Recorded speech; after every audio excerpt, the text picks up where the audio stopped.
Hello students, Standard 9th, Subject Sanskrit, Chapter number 4, Vallabhi विद्यास्थानम। Vallabhi विद्यास्थानम, जिस तरह से यहाँ पर बहुत सारी यूनिवर्सिटी है, विद्यास्थानम यानी विद्या का स्थान जहाँ पर है वह विद्यास्थान। भावनगर के पास अभी भी वल्लभीपुर नाम का गांव है जहाँ पर पहले के जमाने में यूनिवर्सिटी हुआ करती थी। बहुत सारे लोग देश विदेश से यहाँ पर आकर पढ़ते थे। आज हम उसके बारे में चैप्टर पढ़ेंगे।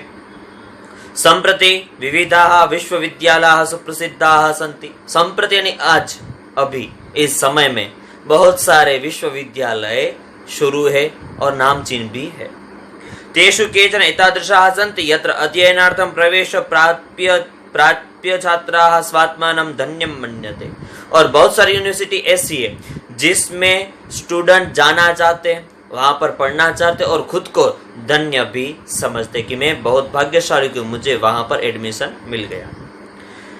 एवमेव पुरात कालेपि अस्माकं भारत देशे एतादृशाः बहवः विश्वविद्यालयाः आसन्।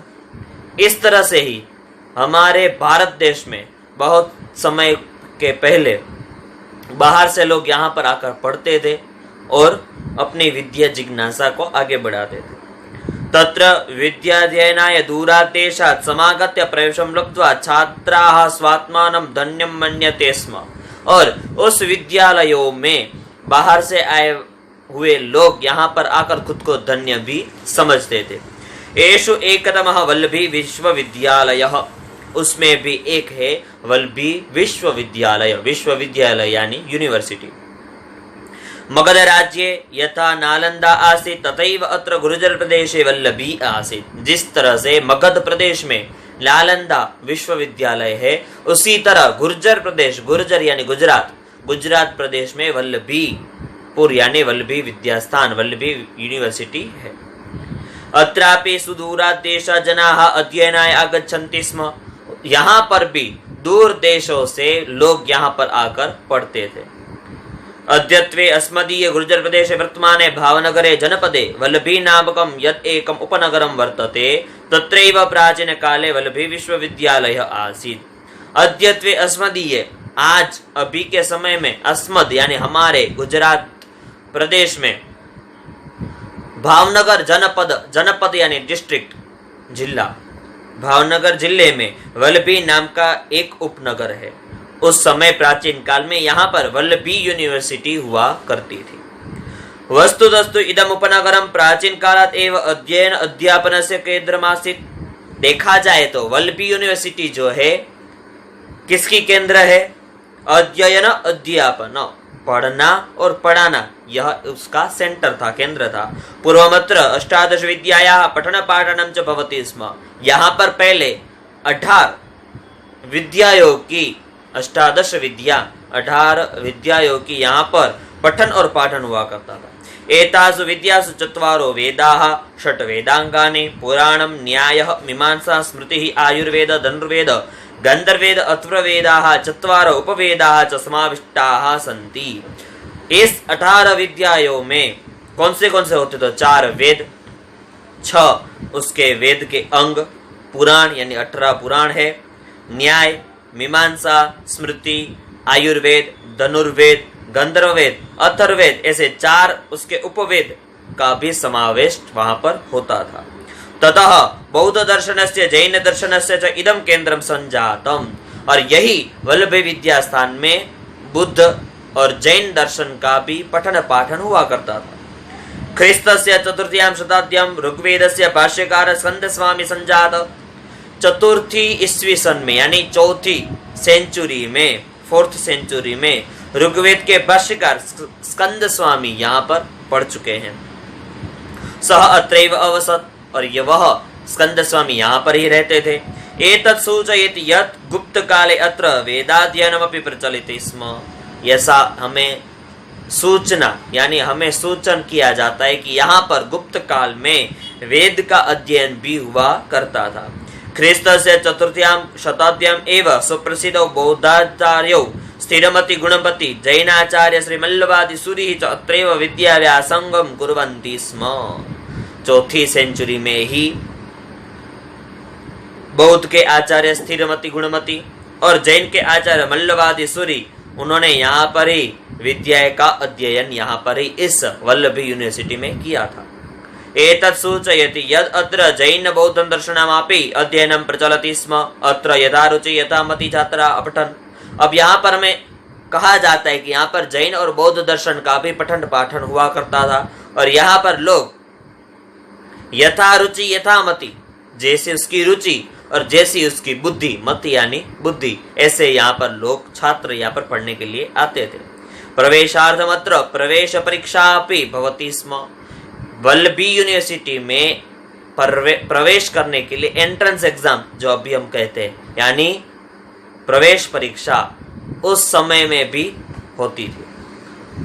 तम उत्तीर्य एव अत्र छात्र से प्रवेश शक्य आसीत्। उस परीक्षा में जो उत्तीर्ण यानी पास होता था वही यहाँ पर पढ़ सकता था। क्रिस्तस्य पंचम्यां शताब्द्याम् इदमुपनगरम मैत्रकाणां राजधानी आसीत्। 5th सेंचुरी में यह नगर मैत्र राज्य की राजधानी हो चुकी। मैत्रकाणां व्यवस्थानुसारम् अध्ययनस्य समाप्ति अनन्तरं वाद सभायां शास्त्रार्थ भवति स्म। मैत्रक के व्यवस्था के अनुसार जो वल्लभी यूनिवर्सिटी में पढ़ लिख कर यानी अब डिग्री मिलने की बारी आई, तब वहां पर वाद सभा यानी डिबेट वहां पर होती थी। शास्त्रार्थे विभिन्नानां मतमतांतराणां खंडन मंडन पूर्वकं विमर्शः भवति स्म। और शास्त्र के विभिन्न चैप्टर को, टॉपिक को लेकर वहां पर डिबेट होती थी, और दोनों एक दूसरे के सामने खंडन मंडन यानी यस और नो, ये है वो नहीं है, वो है यह नहीं है, ऐसी डिबेट यहाँ पर होती थी।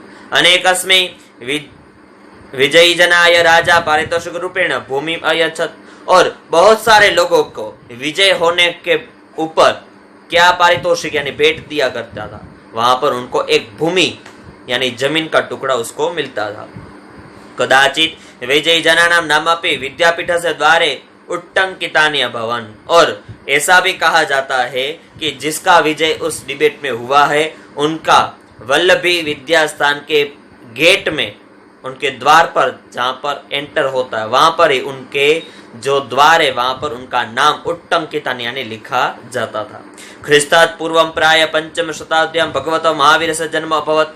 तस्मिन् काले भगवता महावीरेण या उपदेश प्रदत्त स आगमनिक नामना प्रसिद्धा वर्तते।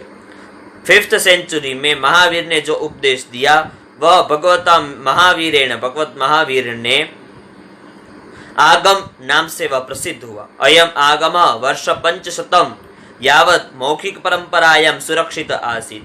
500 साल, 500 वर्ष, 5 यानी 5, शतम यानी 100, 500 वर्ष तक मौखिक रूपेण महावीर ने जो उपदेश दिया वह मौखिक यानी जिनको पढ़ाया गया उन्होंने अपनी मति में, बुद्धि में उसको संग्रहित किया, यानी मौखिक रूप में उनको सुरक्षित रखा था।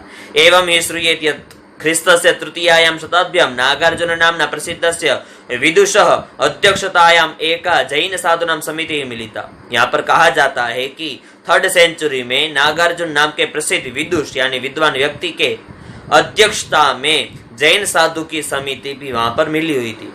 अस्याम आगम ग्रंथानां लेखनस्य प्रस्तावो अभवत्। और आगम ग्रंथ का लेखन भी उन्होंने प्रस्ताव वहां पर रखा था। अत्र लेखबद्धा वाणी वल्लभी वाचना नामना प्रसिद्धा जाता। और यह लेखबद्धा वाणी जो आगम नाम से प्रसिद्ध था उनको लेखन कार्य के लिए दिया गया और वल्लभी वाचना नाम से वह प्रसिद्ध भी हुआ। ख्रिस्तस्य 9व्यां शताब्द्यां वल्लभी नगर से विनाशः अभवत्। 9th सेंचुरी में वल्लभी यूनिवर्सिटी का विनाश हो गया, परंतु तस्य अवशेषः अद्यापि तस्य समृद्धिं सूचयन्ति। परंतु अभी भी उसके अवशेष जो अभी भी यहाँ पर है, उनके स्ट्रक्चर, उनका वह समृद्धि बताते हैं। एवं भारतस्य प्राचीनेषु विद्या केंद्रेषु वल्लभी एकतमम् आसीत् इतिहासे च अद्यापि वर्तते। भारत के प्राचीन विद्या केंद्रों में वल्लभी भी एक हुआ करता था और अभी भी वल्लभी का नाम गिना जाता है। जिस तरह से हम नालंदा यूनिवर्सिटी को जानते उसी तरह से। आपको यह चैप्टर समझ में आ गया होगा। Thank you.